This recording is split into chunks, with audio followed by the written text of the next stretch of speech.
तरीका है। पर तब सऊदियों का इंटरवेंशन आया तो सऊदियों ने पैसे दिए, शायद रेगन था, कौन था, उस समय सबको पैसे पहुंचे, इवन सीआईए में पैसे गए होंगे, जहां भी पैसे गए, और सऊदियों के पैसे, जैसे political intervention, it's not only political intervention, there is no political intervention without money. पैसे दिए, एक्यू खान बच गया।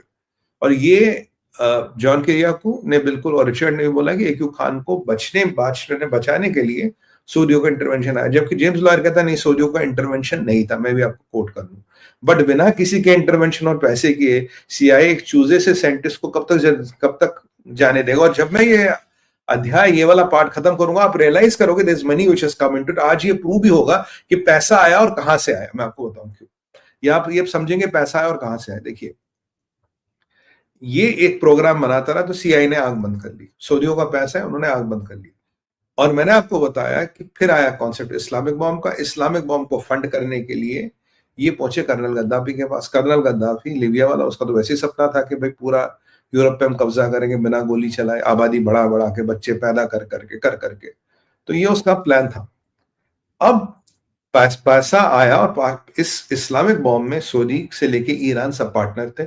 सारे लगभग इस्लामिक शक्तियां, जो देश, ये सारे पार्टनर थे इस बॉम्ब में लेके। इसका भी खुलासा हो चुका है। अब एक्यू खान पाकिस्तान के लिए बॉम्ब बना रहा है, ये इनको पता था सीआईए वालों को। एक्यू खान अब पाकिस्तान के लिए स्मगलिंग कर रहा है, ये भी पता था। अब एक्यू खान की स्मगलिंग में मदद कर रही है इस्लामिक कंट्रियां, ये भी पता था। बट चीजें थोड़ी आगे निकल गई। ये रशिया में बिजी हो गए, ये इधर उधर फंसते रहे। जब 9/11 हुआ तो इनकी आंख खुली, क्योंकि तब तक एक बहुत बड़ा फैक्ट सामने आ गया था। 1990 के दशक में, 9/11 से पहले एक बड़ा फैक्ट आ गया था कि भाई, ये जो एक्यू खान का नेटवर्क है, ये क्या केवल पाकिस्तान के लिए काम कर रहा है और किसी के लिए भी काम कर रहा है? पहले सीआईए को लगा शायद कुछ मुसलमान कंट्रियों की हेल्प कर रहे होंगे कुछ 19-20 में। फिर सीआईए को 1990 में पता लगा कि एक्यू खान का जो नेटवर्क है, ये पूरा न्यूक्लियर स्मगलिंग का नेटवर्क है, और ये पूरा न्यूक्लियर स्मगलिंग का दलाल है। ये nuclear weapons of mass destruction का दलाल है। इसको नाम दिया गया मर्चेंट ऑफ डेथ, कि जो मौत का सौदागर, क्योंकि इसका नेटवर्क फिर फैल चुका था लगभग सब कंट्रियों में। कहां से सेंट्रीफ्यूज लेने हैं, कहां से मटेरियल लेना, कहां से प्रिंट लेना, कहां से क्या करना, किसको बेचना। तो इसने पूरी मंडी खोल दी थी न्यूक्लियर बम की। ये एक्यू खान का नेटवर्क था। ये देख के सीआईए के रोंगटे खड़े हो गए, कहता है यार, it's Frankenstein we have created and this is beyond our capability. फिर 9/11 हुआ तो इन्हें लगा यार अब तो हद हो गई, अब तो मतलब बिल्कुल ही आपने अंदर आके ठोक दिया। कल को यही न्यूक्लियर बम अंदर डाल दिया, हमारी तो लग जाएगी। तब तक इन्हें टेंशन नहीं था। एक्यू खान ने नेटवर्क बनाया था जिसमें वो ईरान को सेंट्रीफ्यूज P1 P2 दे रहा था, ईरान को चाइनीज ब्लूप्रिंट लोग लाके दे दिया उसने, ईरान को कुछ फिशनेबल मटेरियल्स, कुछ सेंट्रीफ्यूज सेट करने का तरीका वरीका वो ईरान को बेच चुका था। जब ये, और नॉर्थ कोरिया की मदद कर रहा था, China again always there, Russia का नाम नहीं आता, नॉर्थ कोरिया की मदद कर रहा था और ईरान की मदद कर रहा था, और कुछ इस्लामिक देशों के साथ इसकी सेटिंग शुरू हो गई थी, इंक्लूडिंग लीबिया। लीबिया के साथ इसकी पूरी सेटिंग थी। अब लीबिया भी बम बनाएगा, न्यूक्लियर बम बनाएगा, पूरी सेटिंग थी। जब सीआईए के रडार में आए दो देश, एक आया North Korea, I think they were too late with that. फिर इनके रडार में आया लीबिया और ईरान। इन्होंने फिर due to strategic interest they chose to concentrate over Libya and Iran, they let Pakistan. तो अब इन्होंने, जेम्स लॉयर इसके पीछे लगता है, और जेम्स लॉयर का ये तरीका है कि किसी ना किसी तरीके से इस चीज को रोका जाए। एक चाइना से शिप चलती है और जिसको इंटरसेप्ट किया जाता है, फ्रिगेट थी एक, और उसमें पूरा माल मसाला जो अंदर भरा है वो न्यूक्लियर बम बनाने का मसाला भरा, ये लीबिया जा रही थी। और हमने आपको आज भी कहता हूं कि चाइना से यमन को, हूतियों को, सबको माल मसाला आज भी जाता है, न्यूक्लियर नहीं जाता, बाकी कन्वेंशनल वेपन जाते हैं। ईरान के पास अच्छा खासा ब्लूप्रिंट आ गया था, लीबिया के पास लगभग बम बनाने का सारा सामान एक्यू खान नेटवर्क ने सप्लाई कर दिया था। अब एक्यू खान का जो नेटवर्क है, ये ग्लोबल नेटवर्क बन गया था, इसमें काफी लोग जुड़ गए थे, और नंबर 1 हिंचमैन था ये दुनिया का, कि कुछ भी चाहिए he is the man too. और इसने पाकिस्तान के जनरलों को अनऑफिशियली अपने पेरोल पे रखा था कि पैसे दो माल लो, पैसे दो माल लो, पैसे दो माल लो। ये उनका कार्यक्रम था। अब जब सीआईए की नील, मतलब जो ये माल बेचता था, उसमें पाकिस्तानी जनरलों को भी हिस्सा जाता था। भाई जनरल तो पाकिस्तान के ही करते, दलाल है, क्या करेंगे। और इस्लामिक मुल्कों को बम मिल रहा था, तो मतलब सवाब का काम और डॉलर, तो दोनों साथ एक साथ हो रहे थे। तो ये दोनों का नेटवर्क बड़ा समन्वय में चल रहा था। जब ये चाइनीज शिप इंटरसेप्ट हुआ तो सीआई की आंख खुल गई, उन्होंने कहा हमने बड़ा काम कर लिया। By the time they realize इसका नेटवर्क बहुत बड़ा हो गया, विश्व भर में फैला हुआ, और पाकिस्तानी जनरल इसके पेरोल पे, आईएसआई पेरोल पे बिलियंस के मिलियंस ऑफ डॉलर्स आ रहे होंगे, सबको पैसे मिल रहे।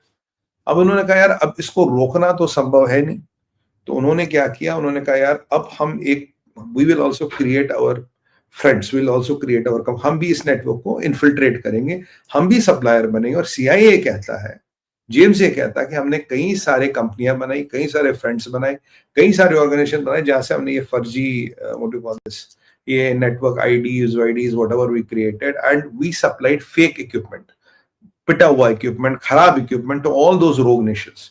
तो धीरे धीरे हम जहां एक्यूब खान सप्लाई कर रहा था वहां हम सप्लाई करने लगे, पर अगर वो मान लो 10 रुपए में सप्लाई करता था, हम 2 रुपए में कर देते, पर वो हमारा 2 रुपए वाला चलता नहीं था। That was to dampen A Q Khan and stop his network. फिर होता है 9/11। जब 9/11 होता तो तब तक ये पता लगता है कि एक्यूब खान का network has become a global threat. तो इन्होंने मुशर्रफ को पकड़ा, मुशर्रफ की यहाँ बंदूक लगाई, कनपट्टी में बोला बोल, दे कन्फ्रंटेड, ये तेरा बंदा ये कर रहा है और यहाँ बम दे रहा है। तो जब लीबियनों को इन्होंने पकड़ा तो लीबियनों का मुंह बंद हो गया। तो उसी दिन कर्नल गद्दाफी के मौत का वारंट साइन हो गया था, इसको मारना ही मारना है, क्योंकि पाकिस्तान का बम बनाने में गद्दाफी का पैसा था, यूरोप में डेमोग्राफिक इन्वेजन गद्दाफी का आइडिया था, और गद्दाफी के पास सबसे ज्यादा मटेरियल था बम बनाने का, कह रहा सबसे बड़ा इस्लामिक बम मिडिल ईस्ट में मैं बनाऊंगा, क्योंकि फंडर वो था। तो इसके बाद तो इन्होंने तो गद्दाफी को निपटा दिया, फिर with due course of time weapons of mass destruction whatever, और उसकी सत्ता पलट दी और वो बम रोक दिया। ईरान ने कुछ कुछ शुरू कर दिया था एक खान की मदद से, अब इन्होंने फर्दो वर्दो करके कुछ रोका कुछ नहीं रोका, ये कहानी थी। और फिर ये पाकिस्तान में मुशर्रफ के पास गया था, भाई ये देखिए तेरा मटेरियल है, ये तेरी सारी कहानी है, ये तेरा बंदा दुनिया भर में बेचता, पता क्या करे, तुम्हें नंगा कर दे, तुम्हें खत्म कर दे। तो मुशर्रफ औकात पे आ गए, कहना नहीं साहब हमें तो पता नहीं, हमने तो पता ही नहीं, जबकि सब सीआईए को पता था, जनरलों को पैसे देता है। फिर इन्होंने मुशर्रफ के साथ एक डील की थी। अब the dots join, why did Musharraf agree to give them access to the Pakistani news? Musharraf के पास ऑप्शन ही नहीं था, Musharraf was caught with pants down, Musharraf के पास कोई ऑप्शन नहीं था, तो मुशर्रफ ने इनको एक्सेस दिया विद पाकिस्तानी न्यूज़। और अमेरिका ने बोला जो तेरा what do call this, what is that airbase यार, नूर खान के नीचे जो होगा वो अमेरिकन बेस होगा, America will control the transition of nukes, और अमेरिका अपने भी न्यूक्स यहाँ रखेगा, कल को हमें चाइना वाइना के खिलाफ यूज करने पड़ेंगे, हम यहाँ रखेंगे। Because Pakistanis were caught with pants down, they agreed everything what they said. Okay, Musharraf को पैसे तो चाहिए थे, वो जॉन किरियोगो सही बोलता है, मुशर्रफ को पैसे दिए, उसकी क्वाड्री को पैसे दिए, उसके अपने दलाल थे, उसके अपने अकाउंट से स्विस में, सिंगापुर में, जहां भी थे वहां अमेरिकनों ने पैसे डाले और अपना पाकिस्तान के न्यूक्स का, नूर खान का और इस पूरे नेटवर्क को ध्वस्तीकरण हुआ। और तभी एक्यो खान जो था, admits making the nuclear bomb after smuggling everything from Pakistan, was in a house arrest. उसको हाउस अरेस्ट में डाला गया, इसको जेल, इसको हाउस अरेस्ट में डाल दो, जेल में नहीं डाला गया, because he had become a dangerous रोग, मर्चेंट ऑफ डेथ बन गया था ये, कि दुनिया की ऐसी तैसी लक्कर आने के पूरा कैपेबल था। So that is why this whole network was kind of stalled, and this was stopped because AQ Khan was the most dangerous person. Musharraf के पास ऑप्शन नहीं था, मुशर्रफ ने कॉम्प्रोमाइज किया, अमेरिकन ने कंट्रोल लिया, thinking it is over, but slowly they realise कि the lot of damage has been done, बहुत सा नुकसान हो चुका और ये कवर नहीं हुआ। अब आप समझे कि जो तीनों स्टोरियां थी, when you pieced up together between John, Richard and James, how do the things pieced add together? सऊदियों ने पैसा दिया है, तो इस्लामिक बम का पैसा हमेशा उम्मत से आया था, इस्लामिक बम बना था दुनिया की ऐसी तैसी करने के लिए, एवरीबॉडी वाज अ पार्टनर।